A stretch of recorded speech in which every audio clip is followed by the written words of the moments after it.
السلام عليكم ورحمة الله وبركاته. ازيكم يا حبايبي؟ عاملين ايه؟ معاكم مروة السمان، ودي قناة من الصعيد. اللي في وشكم دواتي ده سمك بلدي بلطي.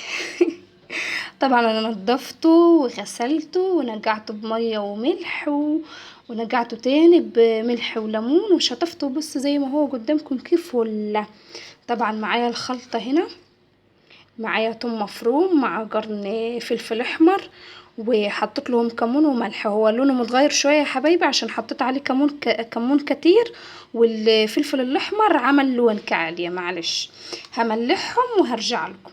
ورجعت لكم تاني يا حبايبي. شايفين شكل السمكة طبعا انا قسمها نصين. شايفين شكل التتبيلة حلوة عليها ازاي؟ شايفين يعني؟ بصوا، اكل الصعيد لا يعلى عليه.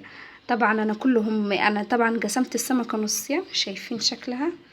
قسمتها نصين ليه؟ عشان تطيب بسرعة. ماشي يا حبايبي، وهخلصهم وده الجزء بتاع السمكة، وده الجزء التاني. شايفين يا حبايبي؟ شايفين؟ احطه كده اهو. كده بقت ايه؟ سمكة كاملة. انا بقسمها كده يا حبايبي بالسكينة. شايفين يا حبايبي؟ بقسمها كده بالسكينة. ليه؟